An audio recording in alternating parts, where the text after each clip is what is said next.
Halo, Assalamualaikum warahmatullahi wabarakatuh. Perkenalkan, nama Ibu Novi Trisdianti. Ibu adalah mahasiswa dari Universitas Muhammadiyah Purwokerto. Di sini, Ibu ingin mengajak kalian semua untuk belajar bersama-sama, di mana pembelajaran pada hari ini kita masuk ke tema 3, subtema 2, pembelajaran 3. Ayo anak-anak, kita belajar. Tujuan pembelajaran pada hari ini yaitu dengan mengamati gambar, siswa dapat mengklasifikasikan aktivitas masyarakat sekitar dalam upaya pembangunan sosial budaya dengan tepat. Yang kedua, dengan mengamati lingkungan sekitar, siswa dapat menyusun laporan hasil pengamatan tentang aktivitas masyarakat sekitar dalam upaya pembangunan sosial budaya dengan benar. Yang ketiga, dengan melakukan wawancara, siswa dapat menganalisis keanekaragaman adat istiadat di lingkungan sekitar. Ayo anak-anak, apakah kalian sudah siap untuk pembelajaran hari ini? Jika sudah siap, kita akan memulai pembelajaran pada hari ini ya. Sekarang, coba kalian lihat gambar apakah itu? Ya, betul sekali. Itu adalah kegiatan atau aktivitas yang ada di pasar. Sekarang, Ibu ingin tanya kepada kalian, kira-kira kegiatan apa saja ya yang ada di pasar? Ya, betul sekali. Aktivitas yang ada di pasar adalah aktivitas adanya penjual dan pembeli. Adalah contoh aktivitas di pasar yang biasa dilakukan oleh penjual dan pembeli. Yang biasa dilakukan oleh penjual saat di pasar yaitu 1. Menawarkan barang dagangannya. Yang kedua, terjadinya tawar-menawar harga.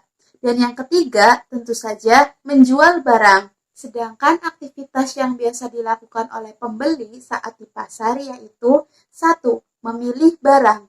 Yang kedua, tawar-menawar harga. Yang ketiga, tentu saja membeli barang. Yang keempat, melakukan pembayaran terhadap barang yang akan dibeli. Masyarakat melakukan aktivitas untuk memenuhi kebutuhan. Semua aktivitas yang menggabungkan aspek sosial dan ekonomi untuk mencapai kesejahteraan sosial disebut pembangunan sosial. Tujuan dari pembangunan sosial adalah untuk meningkatkan kesejahteraan sosial masyarakat agar semuanya dapat terpenuhi. Berikut adalah bidang-bidang pembangunan sosial. Yang pertama, bidang taraf hidup masyarakat. Contohnya yaitu memberikan pelatihan tenaga kerja, melakukan penyuluhan kewirausahaan, dan membuka lapangan pekerjaan. Yang kedua, bidang ketertiban dan keamanan. Contohnya, melaksanakan siskamling, penyuluhan tentang keamanan dan ketertiban masyarakat. Lalu, bidang yang ketiga yaitu bidang kesehatan. Contohnya, mendirikan posyandu dan membersihkan lingkungan sekitar. Yang keempat, bidang pendidikan. Contohnya, menerapkan program jam belajar masyarakat dan juga mendirikan taman bacaan. Yang kelima, bidang kerohanian. Contohnya, dengan melaksanakan ibadah bersama dan peringatan hari besar agama. Nah, tugas kalian sekarang yaitu amatilah lingkungan sekitarmu dan cari tahu aneka aktivitas yang menurutmu dapat menggabungkan aspek sosial dan ekonomi, serta dimaksudkan untuk meningkatkan taraf dan kualitas hidup masyarakat. Buatlah dalam bentuk laporan observasi yang di dalamnya memuat hal-hal berikut. Yang pertama, pengamatan secara umum kondisi lingkungan sekitarmu. Yang kedua, pengamatan secara khusus tentang salah satu aktivitas yang menurutmu berkontribusi dalam pembangunan sosial. Yang ketiga, manfaat sosial dan ekonomi yang diperoleh dari aktivitas tersebut. Nah, masyarakat Indonesia ini terdiri dari beragam suku bangsa. Keberagaman suku bangsa ini menciptakan keberagaman adat istiadat.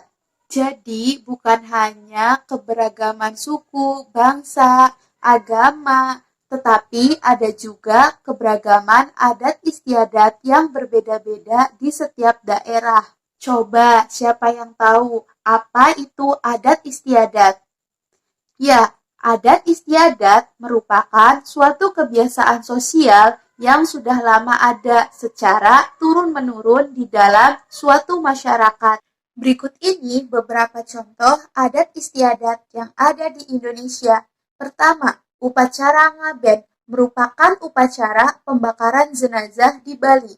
Yang kedua ada lompat batu Fahombo, merupakan ritual pendewasaan seorang laki-laki dari suku Nias. Selanjutnya ada kebo-keboan, merupakan upacara memohon kesuburan sawah dan hasil panen yang melimpah.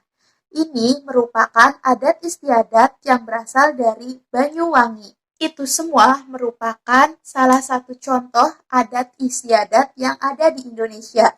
Sebenarnya, adat istiadat yang ada di Indonesia itu sangat beraneka ragam dan sangat banyak jumlahnya. Adat istiadat tersebut menggambarkan keberagaman suku dan budaya di Indonesia. Dalam pelaksanaan upacara adat tersebut, terjalin kerjasama yang baik antar warga masyarakat. Sekarang kalian perhatikan iklan berikut. Iklan ini berisi kalimat hidup rukun cermin budaya bangsa Indonesia.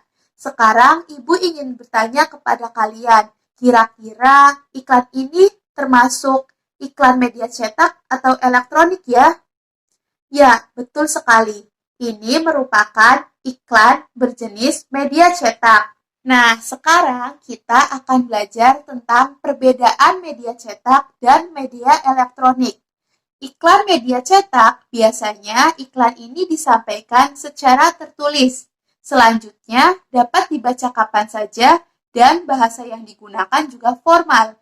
Sedangkan iklan media elektronik, iklan ini disampaikan secara lisan melalui suara dan video. Selanjutnya, iklan hanya ditampilkan dalam waktu singkat.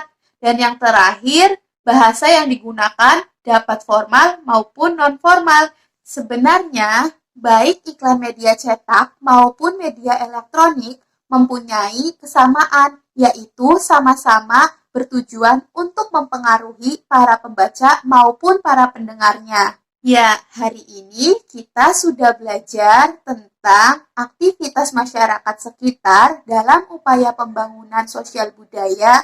Lalu, kita juga sudah belajar tentang adat istiadat yang ada di Indonesia. Selanjutnya, kita juga sudah mempelajari tentang perbedaan iklan media cetak dan juga media elektronik. Bagaimana anak-anak? Apakah kalian sudah mengerti dan memahami pembelajaran hari ini? Jika masih ada yang perlu ditanyakan, kalian bisa menanyakannya kepada ibu melalui grup WhatsApp ya. Terima kasih. Semoga pembelajaran hari ini bermanfaat untuk kita semua. Jangan lupa untuk tetap selalu menerapkan protokol kesehatan dimanapun kalian berada. Tetap jaga jarak, menggunakan masker ketika keluar rumah, dan selalu cuci tangan. Sampai jumpa anak-anak.